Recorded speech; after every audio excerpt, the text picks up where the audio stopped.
Welcome to the Amiga Ireland podcast. Today we've got Stephen Leary with us of the Terrible Fire Accelerators.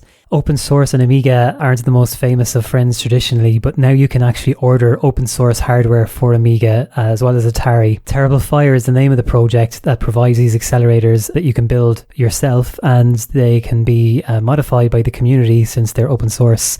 The creator is Stephen Leary, based in Scotland, and he's with us today. Thanks for joining us, Stephen.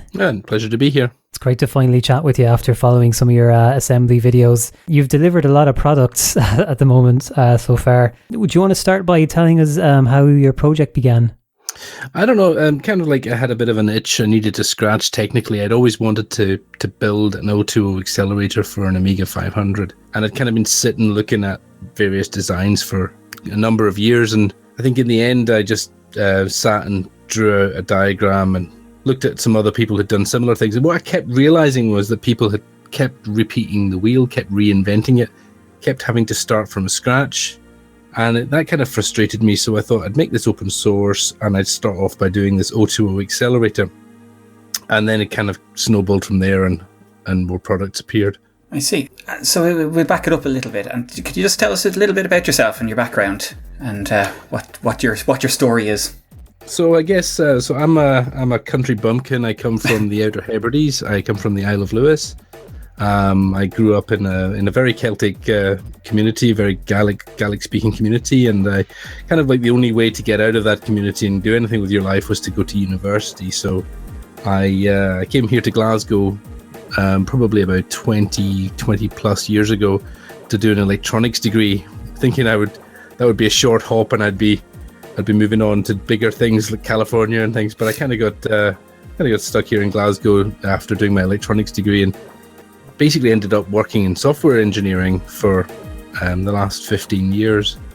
But I really have an itch for doing some electronic engineering because just as I sort of graduated into the field of electronics, everything kind of moved to China. So I ended up having to reinvent my career pretty much at the beginning. So, but I still loved the electronic stuff, and I loved building the stuff. So, I carried on in university for a bit more after my first degree, and then eventually became a software engineer.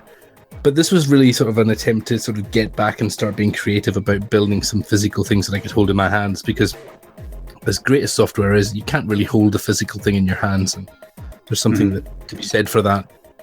And just actually making an actual thing that works is very rewarding. Tangible thing, yeah. And also, it was an excuse to buy an oscilloscope, really, as well. Absolutely. So, Stephen, apart from Amiga, what other hobbies do you have, like things? So I really love the Archimedes series computers as well. I'm very fond of them in the same way as I'm fond of the Amigas as well. Pretty much dead heat equal on those two.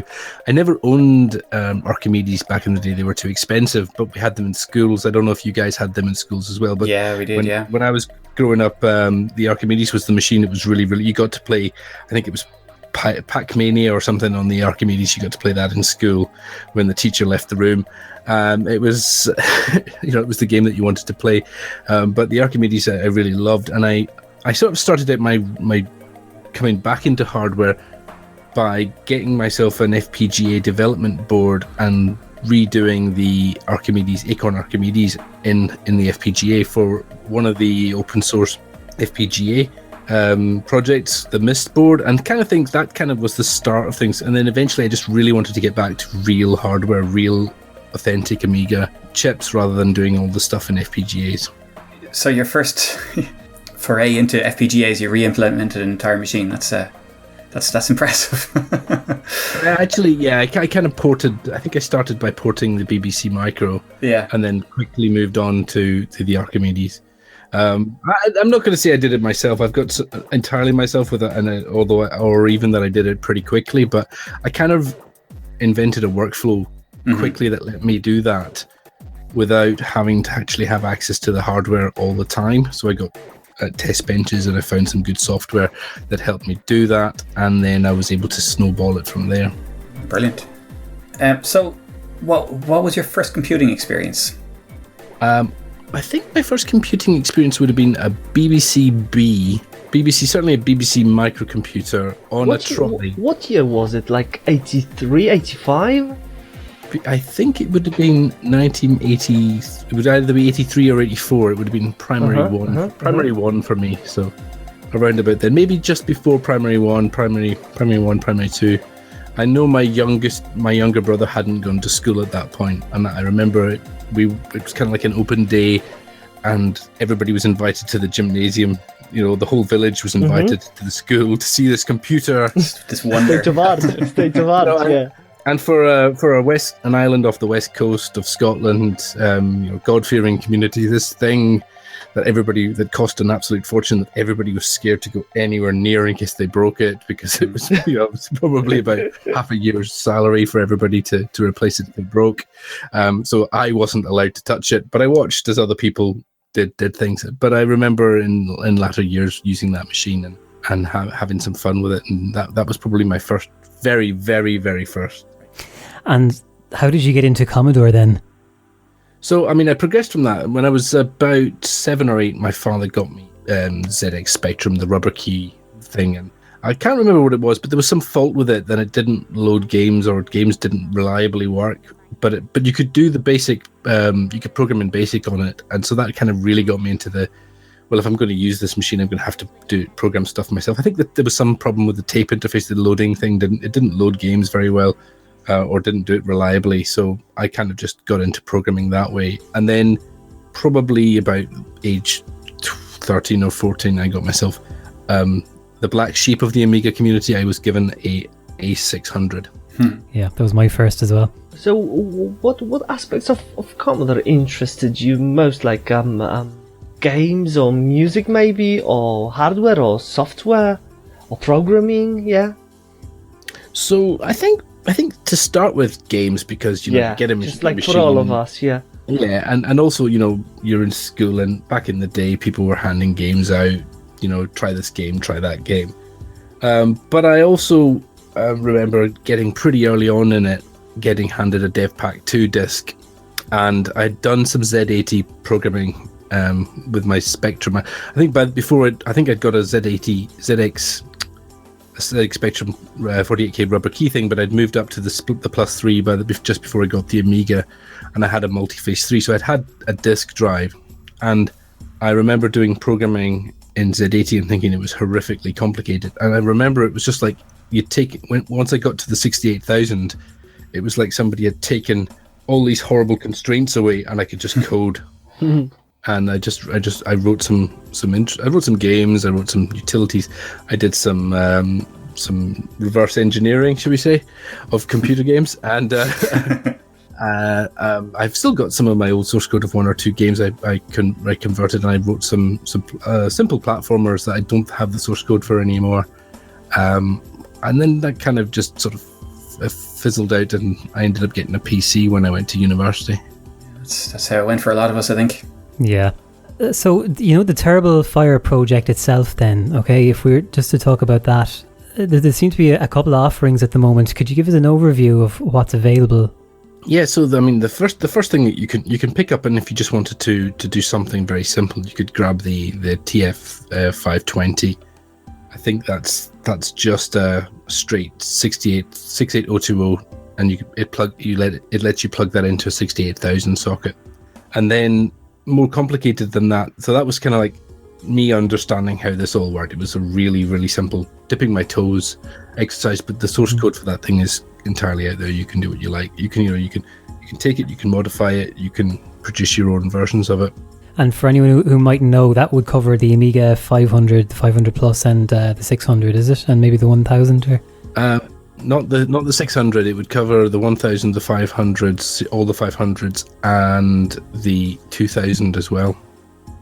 And most of my boards to date have been for that, replaced that big 68,000 64-pin socket. Because the reason for that was simple, because those machines were available really cheaply, and I found some in the skip, and there was no penalty. If I blew the thing up, I wasn't going to lose anything from it. So That's why I started with that one. And other machines like the 1200 and 600 for me were more complicated and rarer than the 500. There's so many 500s out there. And then if you want to, so for the next thing in my line, I made it more complicated. I tried, let's add some RAM, let's add a hard disk, add an FPU. So I went for the TF, the 530, which is an 030 processor, 2 megabytes of RAM, an IDE interface, and an FPU wired up at 32-bit. And that's a really, really nice bit of kit. That gets you maximum performance for 68030 on an Amiga 500 because there's no waiting for the RAM. The RAM I chose is absolutely zero wait state. So I got a lot of stick for choosing that RAM. They said it wasn't enough RAM. Why did you choose this RAM? It's expensive. But the idea was to let's just see how fast this thing can go. Let's just, as a sort of theoretical exercise, let's see what performance you could get out of an Amiga 500. Mm-hmm.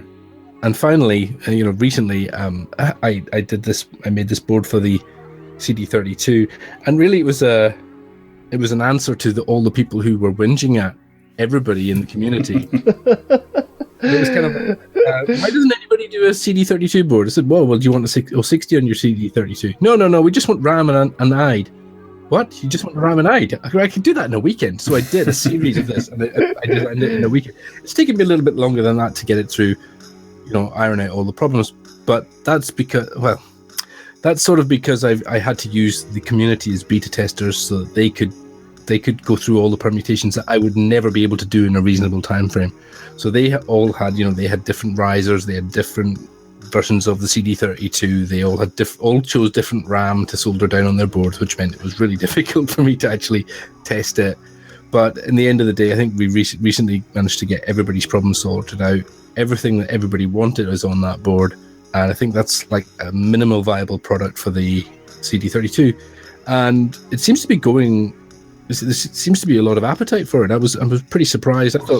I thought people would just sort of go, come on, I want a bit more for my money, but yeah. No, I think the CD32 has a sort of a special status because it's almost sort of acceptable in the living room as a games console as opposed to a computer with loads of extra wires and stuff like that. It's so it makes for a nice WHD load machine that can kind of go under the radar. And I think that's what's catching people now. Yeah, and I kind of noticed that the machines that I'm targeting, the prices of them go up on eBay pretty quickly since I start targeting them. So that's why I'm sort of changing from machine to machine. But I've got 3 CD32 boards, and only one of them ever lives in its case. But the one that you see, the one I have here in front of me just now, it's sitting running, and I've been testing some firmwares out on it today, and I think I've managed to finally nail everything. That I've got all of the different, I think there's 5 different versions of RAM that people have decided, even though I only spec'd one, everybody's just gone, oh, well, I can get that one cheaper, I'll try it. Oh, this doesn't work for me. So could you please sort it out? Well, I don't have that. How do I figure that out? So in some senses it's good because people have tested a wider variety of permutations. But it makes that quite difficult for me. But the actual design of the board only took a weekend. It was, it's just ironing out all of the little bits and pieces. But I kind of purposefully left it so that I could do that stuff with sort of soft reflashing the thing. Mm-hmm. Brilliant job anyway. Do you have anything else in the works right now? So I have I've on my channel I've announced the TF 534S, which is like the original 530, but with slightly more RAM. The RAM is 03 instead of 02, so it it's means faster. It's not actually any faster, but it doesn't get in the way of your sidecar slot.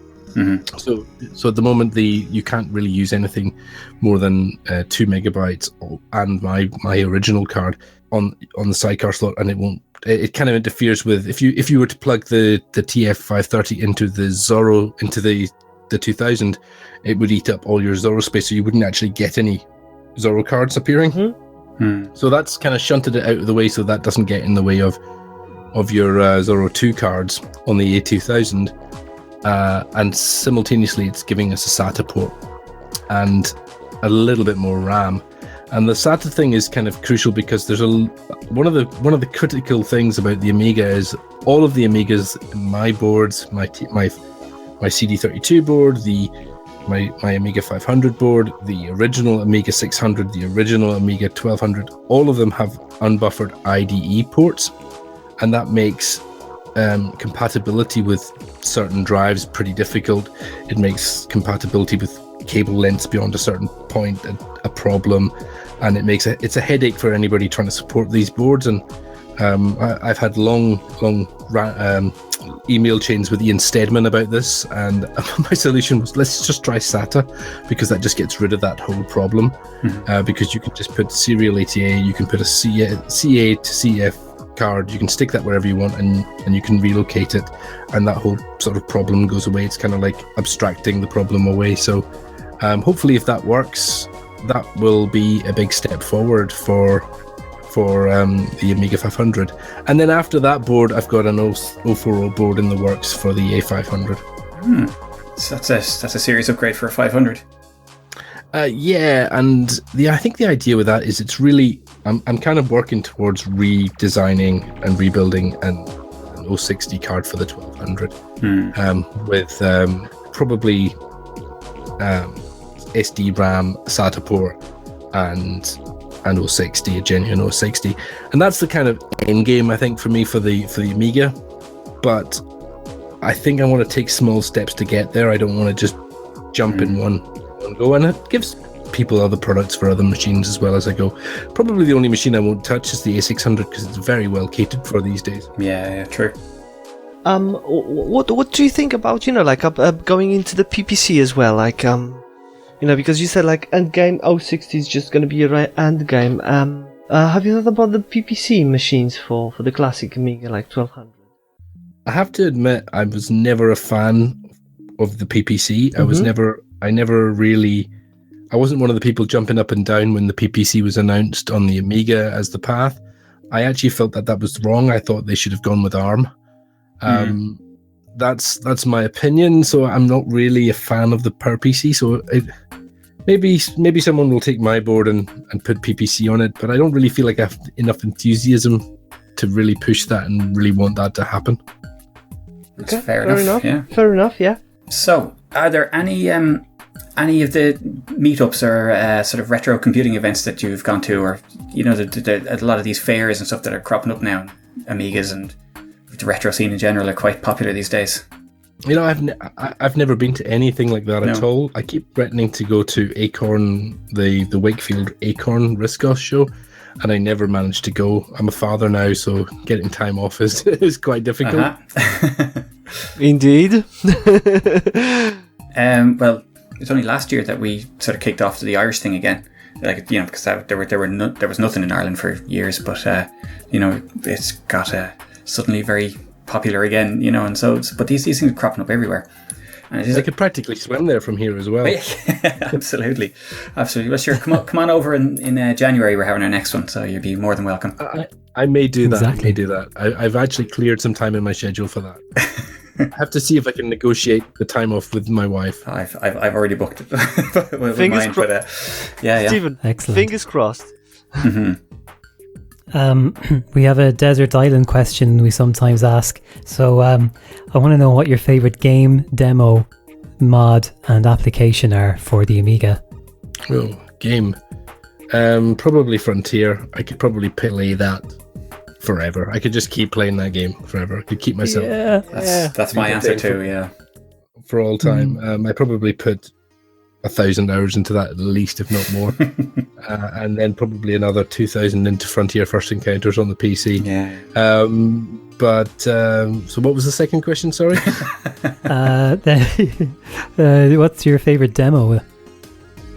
I've never been a demo kind of guy. I like looking at some of the I probably couldn't name a demo. I'm sorry. No, that's okay. That's okay. I remember the Spectrum demo. I kind of there was a mod I quite liked. It's like Echoing. I can't remember what the name of the track is. I have it here on my desktop. Echoing, but it's probably not a popular one. I'll maybe forward it to you guys so you can hear it. It's on my laptop. It's kind of one I had. You guys would know it to hear, but I can't remember what it's called. It's called Echoing. And how about an application? Application's probably. I love Personal Paint. That was a fantastic application. Yeah, I still use it myself as well. It is handy for doing small stuff. Is that the Cloanto app? That's the one, yeah. I think that's the one that really got them that they broke in. I don't know if this is true, but for me that was the first time I became aware of them as a software developer. Mike from Cloanto was at the Amiga Ireland last year. With a bit of luck, he'll be there next time. But yeah, I can't think that's the same for me. I think it's the first thing I remember the name actually cropping up, because Amiga Forever wasn't a thing back when that was out. Right. What do you think of the current hardware developments? Like maybe Vampire or other stuff being currently developed.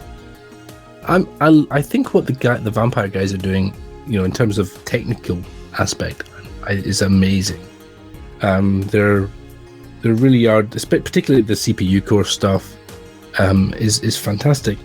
My only issue with it is it feels really like we're going to be reinventing the wheel when these guys go away, if they go away, and inevitably everybody is always going away. And I expect that eventually I'll go away, but you'll be able to build on my stuff. So that's why I'm pushing the open source thing. Mm-hmm. Eventually, everybody loses interest at some point, and life takes over.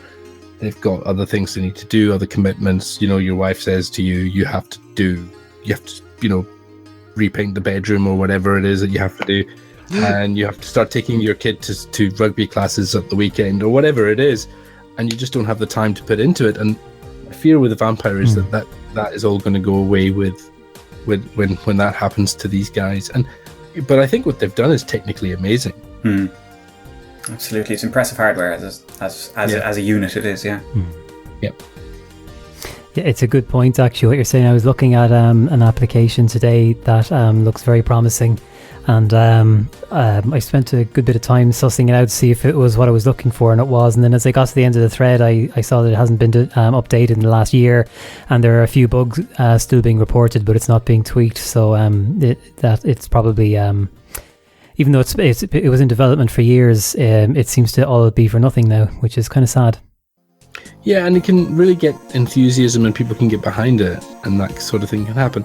I have no problem with people making money from selling the Vampire stuff. I have no problem with people making money from my stuff, to be perfectly honest. If you take my design, get the boards made, and put the 2, 3, 4 hours, whatever it takes to get it built into building one of my things and sell it for whatever your time was worth, then I have absolutely no problem with that at all. I think I keep getting messages from people going, "Do you know people are selling your stuff?" And I'm like, I don't mind. That's fine. They've put they've gone off and they've bought the stuff, they've put it together, they've debugged it, and they've sold it to somebody. And as long as that person that they've sold it to goes back to them, if there's a problem, then I'm fine with that. If they come back to me, I may have an issue with it. But that's why I put the logo on the boards that I get a cut from in any way, shape, or form, is so that I know that, if I think with the dirty PCB stuff, I get $1 per batch, and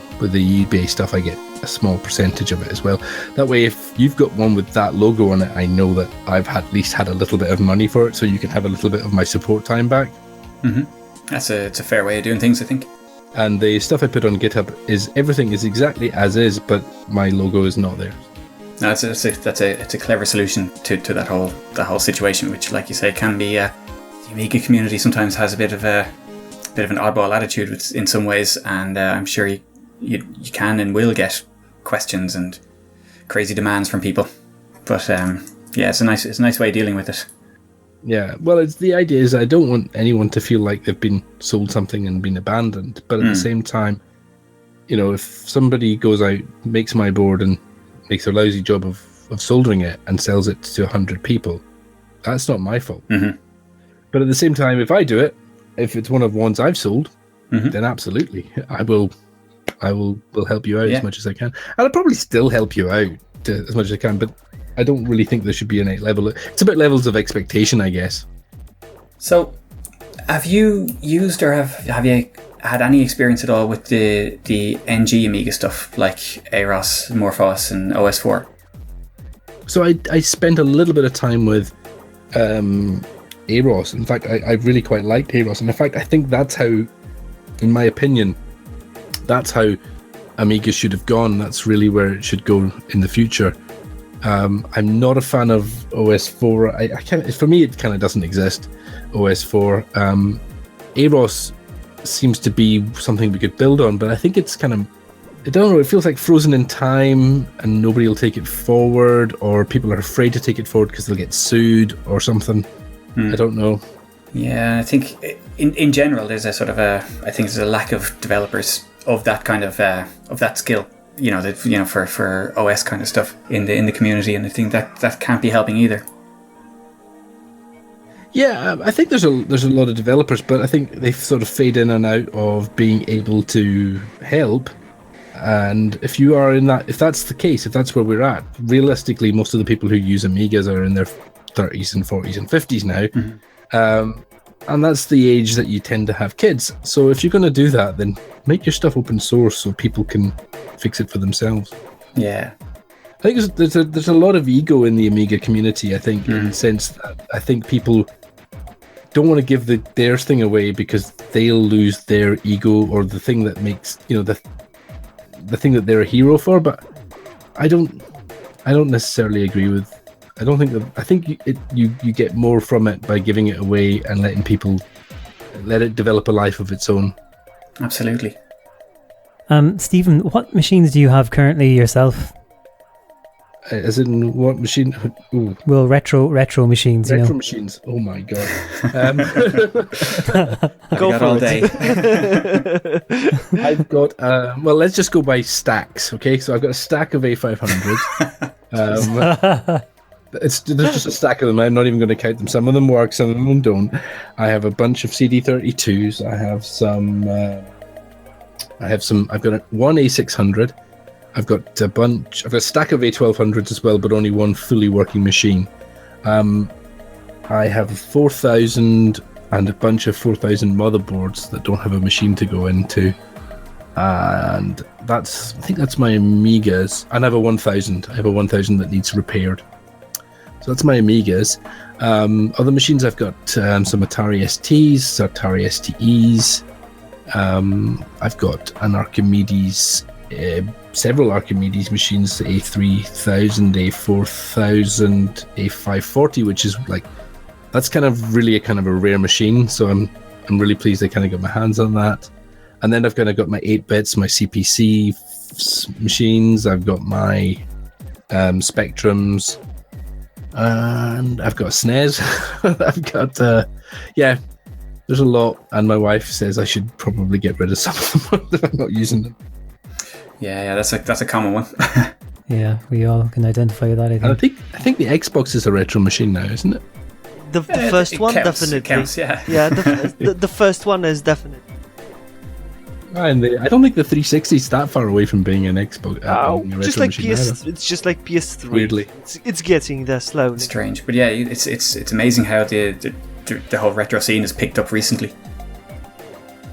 You've developed a lot of retro hardware to date, Stephen. What is your personal favourite? Probably the 530 board. I think that was a big. I think that kind of like a thing I always wanted to do was to wire up an 030 board. And for me, it was, I kept looking at these boards that would go on eBay, these old 500 accelerators, and they would go for ridiculous money, and they didn't look that complicated. And I thought I could probably redo that, and I really wanted to understand the processes involved in doing that. So probably the TF530 is my biggest or happiest moment, I guess. Yeah, understandable. Yeah, it does seem to be one that generates a lot of interest on the forums and in the community. In regards to the Amiga's popularity in that, and it'll probably never reach the heights of the 90s, but do you think that it can be at all relevant in a mainstream kind of way? I don't think really mainstream's that important anymore. I don't think mainstream is what people. I don't think there is very much anything mainstream anymore. People are moving away from mainstream because it's too commercialized, it's too controlled. Like Sony's got a vice grip on that, and Microsoft have a vice grip on that. So I think things like more niche type gaming is coming back in a big way, because there's something more real about it. I don't know if that makes any sense at all, but I think the entire gaming scene is fragmenting at the moment, and we're moving to a more, going back to Commodore 64 is becoming more interesting. And there's a lot of interest in emulation, but people are always going to want to get their hands on the real hardware, or they might start an emulation and then move on to the real hardware eventually. So yeah, I hope so. I hope people will do more games for the new games for the Amiga. But for me, like things like taking Quake and running it on the Amiga, I don't see the point. Yeah, absolutely. If you're going to do a game on the Amiga like Quake, well, that's not what the Amiga was about. You're having to soup your Amiga up to, you having to pay more than a PC costs to play it. It's not really that much of a point. Yeah, that's it. Doing that. So why not just play Quake on the machine that was meant to play Quake on, and play, Grand Prix, F1 Grand Prix on the Amiga, because that's a fantastic game. And I love playing that game, and I've probably sunk another 500 hours into that game as well. But things like that, and what maybe things will come about is more modifying games to allow them network play. That would be fantastic. I'm hoping that sort of thing comes along. What would really be nice is if some of the older game houses were able to do new versions of these things, or rebuild them with these features in them, instead of us having to go in and hack them in. Yeah, that would be nice. All right. You mentioned earlier that, when you were choosing the RAM for the earlier boards, there was criticism of it. And just today I was talking with somebody who released a video and got some really unnecessary flack for basically a helpful tutorial. It seems the Amiga community can, get quite heated. There are some kind of pockets where this kind of stuff can come from, and I'm wondering, do you have any advice for people who are considering getting involved in development in terms of handling the community and keeping yourself sane while you're working? Yeah, I was pretty much unprepared for. I was kind of prepared for. I thought I would just get random trolls. I thought I'd get the random troll going, you look like you've got a brown t-shirt on or something. Completely undirected. I wasn't prepared for the informed level of trolling that came along from the Amiga community, and particularly things like everybody's got their own opinion on what's possible and what's not, and there's so much misinformation out there. I think try to be cool, try to get understand all of the facts before you respond, and pretty much ignore everybody that because at the end of the day, if you're going to do some stuff, some videos and stuff, you're doing them. Why are you doing them? You're doing them so they can possibly be useful to somebody, and so that you can probably get some enjoyment out of the process.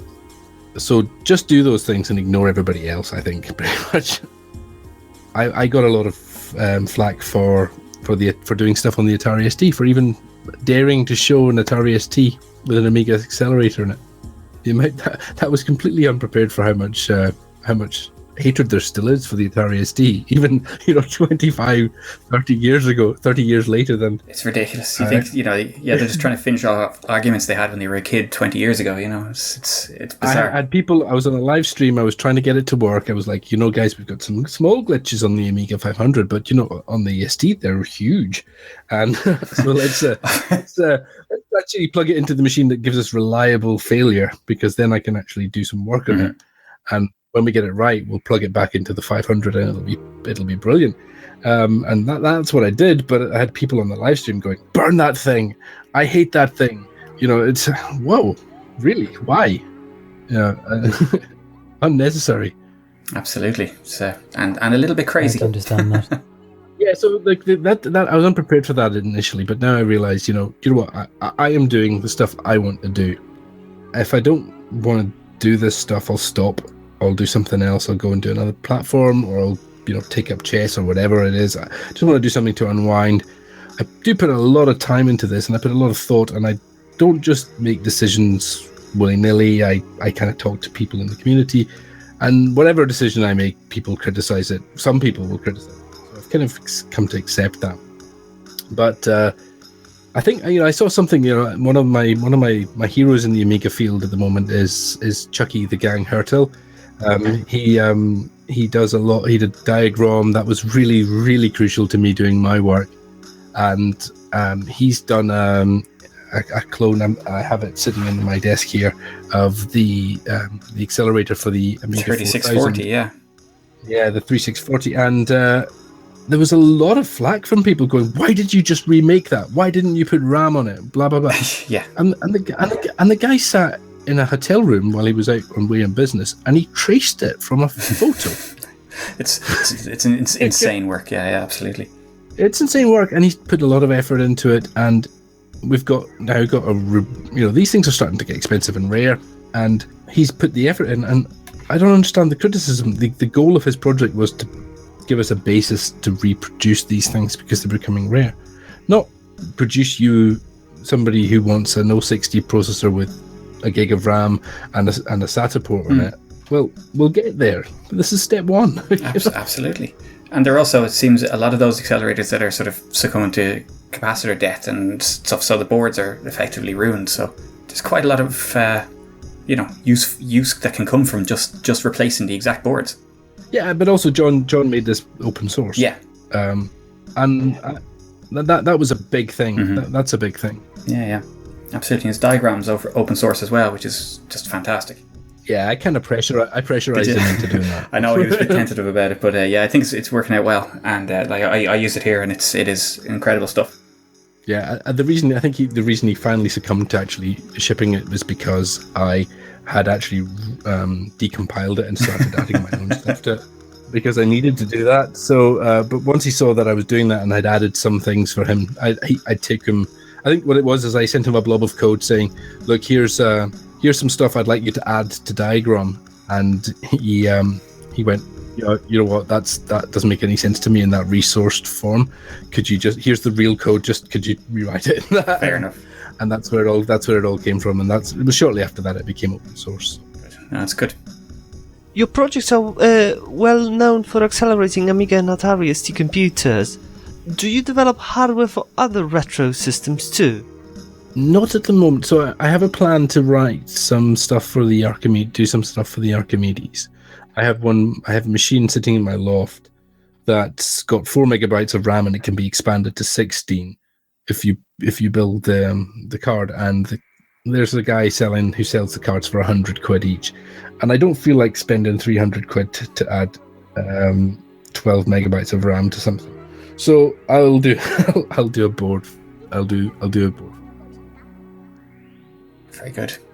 I know you mentioned that you had developed some games in the past, but have you any interest in developing applications currently, or games, or is it just on the hardware side? And I know there's like the firmware involved side of that, but is that your main interest?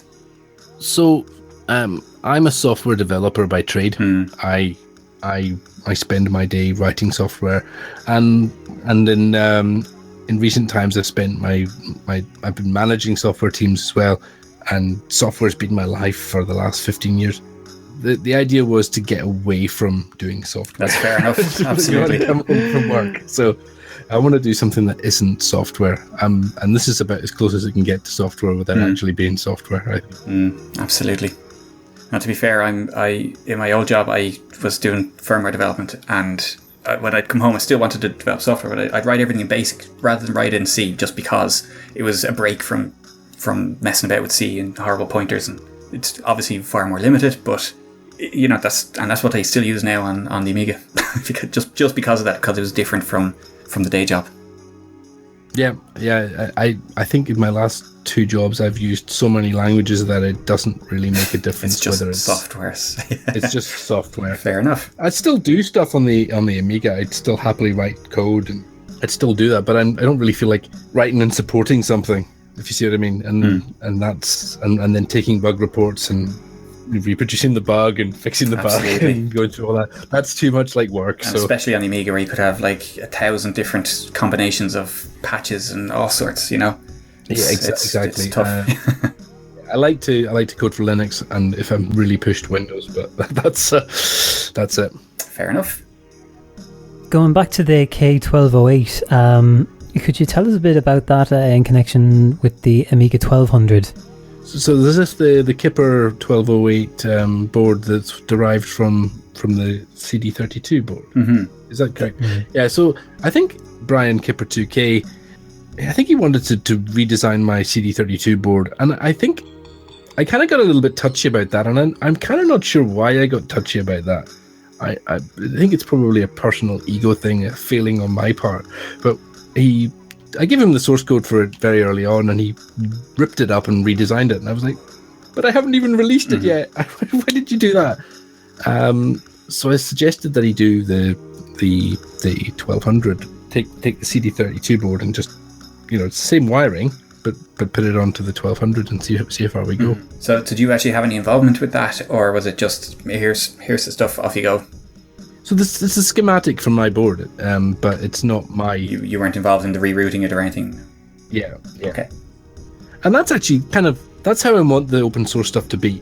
What happened with the open source is, so if someone takes the design and does something new or adds some new value to it, what I really don't want is people rebadging it or fixing a bug if they find one. That's fine. But I'm sort of a bit touchy about them just ripping it up and putting... Oh, I thought it should have been done like this before anybody's even tried it. I think it was before anybody'd even tried it. Yeah, upset me because it was like, come on, at least I want to actually know if all this work is actually. Let's see if we can validate that, because that's been a lot of work, put a lot of sweat and thinking into this.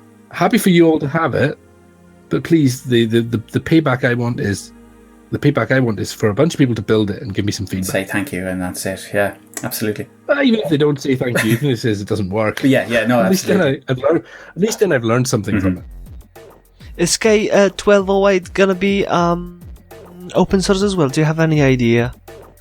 It needs to be open source because it's derived from the GPL. I see. Yeah, good. And that's the viral bit that comes in with the GPL. Mm-hmm. Oh, that's good. And that's the only point at which I'll start throwing lawyers at anybody, is if they start it's like claiming it as their own closed thing. Yeah. Fair enough. Yeah. If you take my board and you make a version for you personally, don't care. Right. If you do something, change it, make it for a thing, copy for you, don't care. If you sell it, then you need to give out the source code for it. Mm-hmm. Yeah. That's the rule. Absolutely. Can you tell us anything about your future plans, if they are not, like a secret or anything? Well, I've got some other hobbies on the go at the moment that are going to eat a bit of my time over the next 6 to 9 months. I have a private pilot's license and it needs to be renewed next month or I lose it. So I'm away to America to renew that, and then I'm going to do some more flying in Arizona right after Amiga Ireland. I actually moved flying to be right after Amiga Ireland in January. So that's going to need to, and that involves lots of tests and time, exams and things. So that may eat some of my time over the next 6 to 9 months. But I really wanted to. The reason I started this whole thing was I bought a Blizzard 1260 card, and I think it cost me the best part of £600. And I thought maybe even more than that. Actually, probably kidding myself that it was 600, probably 650, and it was I was actually in my head thinking it's 600. And I thought, holy crap, this isn't actually that complicated. The board isn't that complicated. The firmware isn't that complicated, and we should be able to produce these in the Amiga community ourselves. And we could probably even produce a better version than this nowadays. Yeah. And probably cheaper and blah, blah, blah. And the reason that this is expensive is because it's rare. Exactly. That's it. Yeah. Limited quantity. That's the thing. Correct. And what I wanted to do is, and I think this is some of the reason why there's been some stick and been a bit upsetness coming in my direction, is if I start producing these, the value of those goes down. So there's people who've spent 600, 700 quid on one, and now it's only worth 400. But I still think that maybe they won't be, but they'll still be collector's pieces because they're original. Absolutely. And they're not the knockoff Stephen Leary versions of it. I'll gladly buy your version. Oh, trust me. Yeah. I'll be the first one. But so that's the end game. I think the end game for me is probably a version for an 060. I don't really see any point in putting an 060 on an Amiga 500, to be honest. An 040 will be enough. I think 040 is comedy on an Amiga 500, to be honest. But I'm going to do it just so I can learn some things about the bus protocol, and then I'm going to go up to try and do a TF 1260, probably with a blob of SD RAM or something like that I can run in burst mode, so I can get some really fast performance out of it, and see how we go, and probably slap a SATA port on it.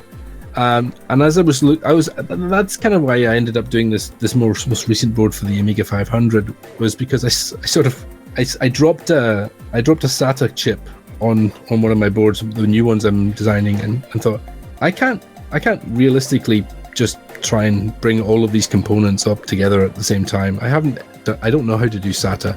Why don't I put that on a board I've already got and see that had some value to that board and solve some problems over there, and then I can prove I can do a SATA. So that's where I'm going. I'm going there in small steps, like learning how to do SATA, I've done SD-RAM before on other boards, but yeah, bringing SD-RAM in and making it work with 68,000 series chips. Learning a bit more about what we can do with I'm learning quite a lot about what I can achieve from the PCB manufacturers, what they can do and what they can't do. There's been some painful lessons on that, but none that I haven't been able to work around. But I think the idea is, I basically said to myself, if I have a board design, I'll ship it and get it, and I'll start trying to make it work. I'm not going to sit on a board design and send out 3D models of it and go, look everybody, how cool is this?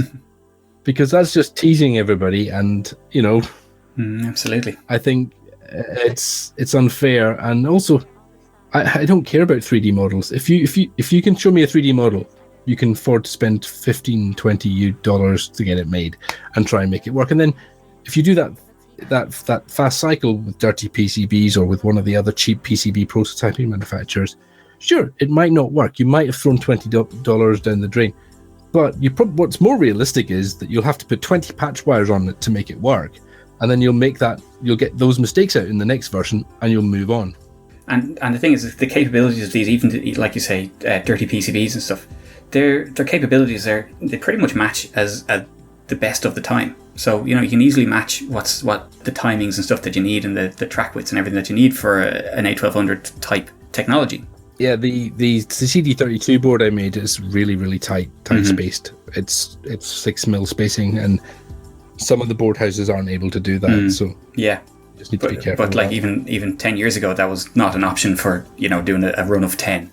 It's true. Yeah, I mean, I could. I've done PCB etching here in the house, and I've thrown all that stuff out because it's just too cheap to do that now. But I could just about do 8mm track spacing back in the day. I would maybe run 4 traces next to each other, 8mm spacing for a small bit of the board, with some really, really slow etching and some really, really a lot of care.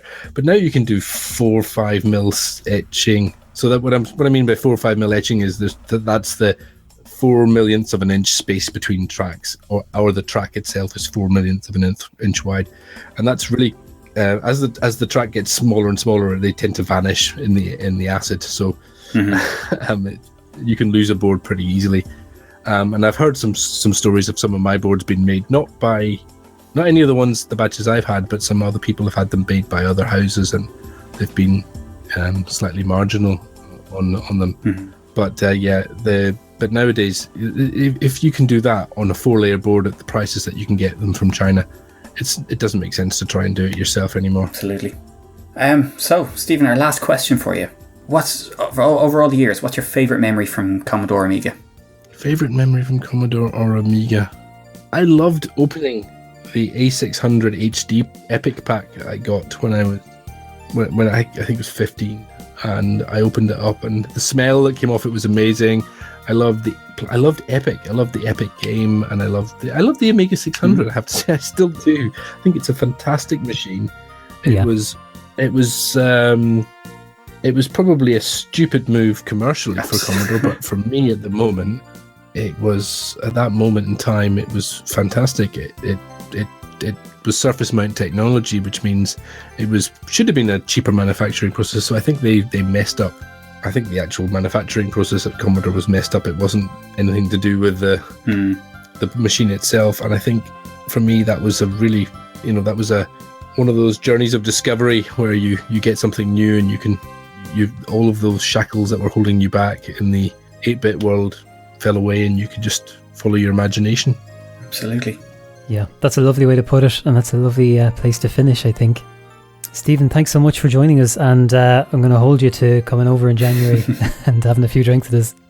I don't know about the drinks because I'm supposed to be on a plane. I think I'm going to be on a plane to Arizona the morning after Amiga Ireland, so probably don't have too many drinks for that. Fair enough. The rough going. Brilliant. Okay, well, listen, thank you very much. No, you're very welcome, and it was a pleasure talking to you guys. It was a pleasure talking to you guys. And Thank you very much. It's been a pleasure Likewise. talking to you as well. Pleasure. So that's it from us for today.